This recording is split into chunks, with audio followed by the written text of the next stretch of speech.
Halo sahabat militer, tiap negara yang berdaulat tentunya memiliki kekuatan militer yang terdiri dari pasukan-pasukan khusus untuk menjaga kedaulatan negaranya. Nah sahabat militer, di segmen kali ini kita akan mengulas tentang pasukan khusus Ukraina, Azov, dan juga pasukan khusus Indonesia, Kopassus. Bagaimana perbandingan kedua kekuatan pasukan ini? Langsung saja mari kita simak.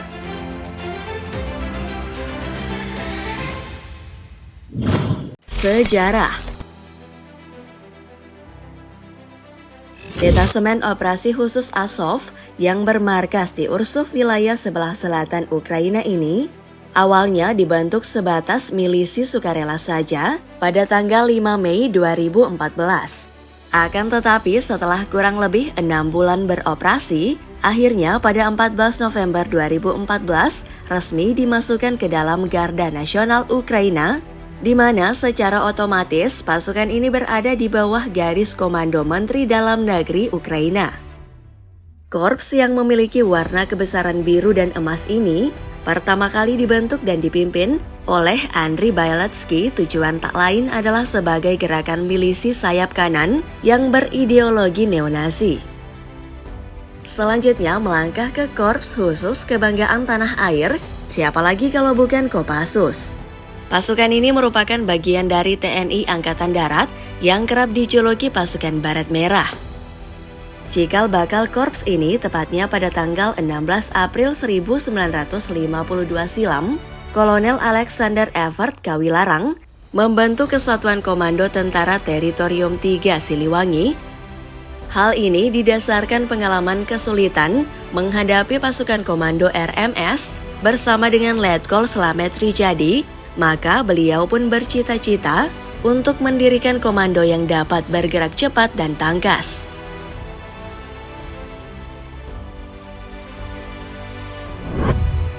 Selanjutnya senjata. Gak lengkap sih rasanya kalau udah bahas masalah pasukan khusus, malah gak ngulik senjata yang mereka gunakan, yang digunakan dan diproduksi dari dalam negeri masing-masing pasukan khusus ini. Nah, adapun deretan senjata yang digunakan Korps Baret Merah ini antara lain, yang pertama SPR-2, senjata berjenis sniper buatan dalam negeri ini mampu menembak target berjarak 2 km.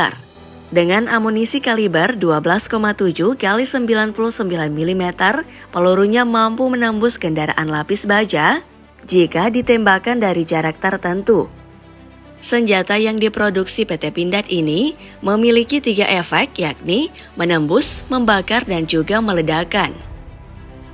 Yang kedua, SSV-5 Komando.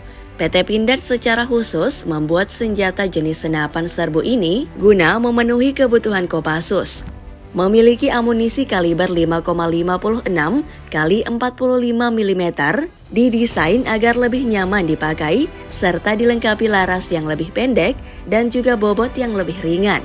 Tak hanya itu, senjata ini juga lebih praktis karena dilengkapi dengan ball stopper. Jangkauan efektif senjata ini mencapai hingga 400-500 meter.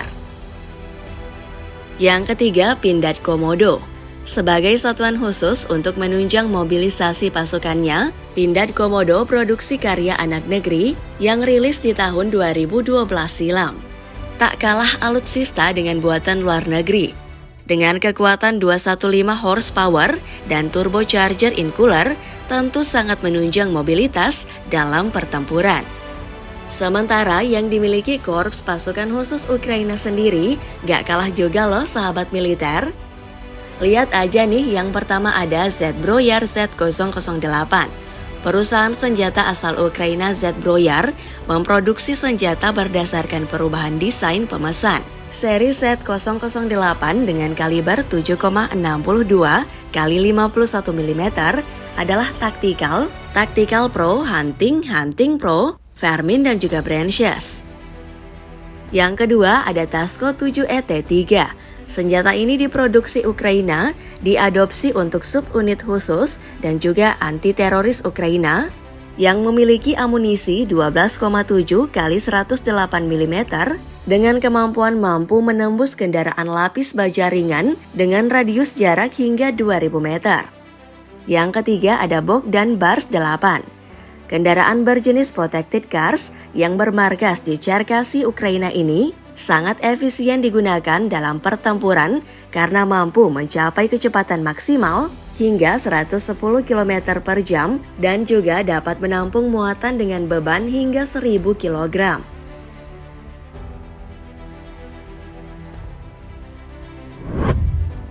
Selanjutnya sepak terjang.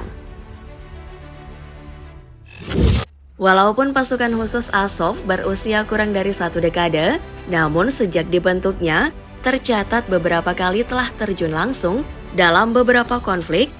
Di antaranya yang pertama, War in Donbass, konflik yang berkecamuk sejak bulan Maret 2014 yang terjadi antara pasukan separatis rakyat Donetsk dan juga Lugansk melawan pemerintahan Ukraina. Yang kedua, War in Mariupol. Yang ketiga, The Battle in Shakhtarsk Rayon. Selanjutnya, The Battle of Ilovaisk. Selanjutnya, The Battle of Novoazov. Yang keenam ada Offensive on Mariupol, September 2014. Yang ketujuh, Second Battle of Donetsk Airport. Kemudian yang kedelapan, Shyrokhin Standoff. Kesembilan, Battle of Marinka. Dan yang terakhir ada 2022, Russian Invasion of Ukraine. Demikian beberapa sepak terjang dari pasukan khusus Azov. Selanjutnya kita melangkah ke pasukan yang memiliki moto berani, benar, berhasil ini yang cukup ditakuti dunia. Bagaimana tidak, pasukan Baret Merah ini pernah dinobatkan Discovery Channel Military Top Elite Special Force in the World di tahun 2008 sebagai pasukan elit terbaik ketiga dunia di bawah Special Air Force Inggris dan juga Mossad Israel. Sejak terbentuknya pasukan ini telah terjun ke medan pertempuran, di antaranya yang pertama Operasi Pagar Betis, Operasi Penumpasan PRRI, Operasi Penumpasan Permesta, Operasi Trikora, Konflik Papua, Konfrontasi Indonesia-Malaysia, Gerakan 30 September PKI, Peristiwa Mangkuk Merah, Operasi Seroja, Pemberontakan di Aceh, Peristiwa Woyla Garuda Indonesia Penerbangan 206, Operasi Pembebasan Sandra Mapenduma, Operasi Penangkapan Omar Al-Farouk, Operasi Pembebasan Sandra MV Sinar Kudus, dan yang terakhir Operasi Madagoraya. Selain itu, beberapa prestasi Kopassus di kancah internasional yang dapat kami rangkum antara lain juara 1 sniper pada pertemuan elit Asia Pasifik dengan mengandalkan senjata buatan Pindad SAS Australia berada di urutan kedua. Selanjutnya juara 2 dari 35 negara kategori operasi militer, intelijen pergerakan penyusupan dan juga penindakan pada Elite Force in Tactical Deployment and Assault di Wina, Austria. Dan yang terakhir, Kopassus mengalahkan tim Navy SEAL Amerika saat mereka menggelar latihan bersama di tahun 2012.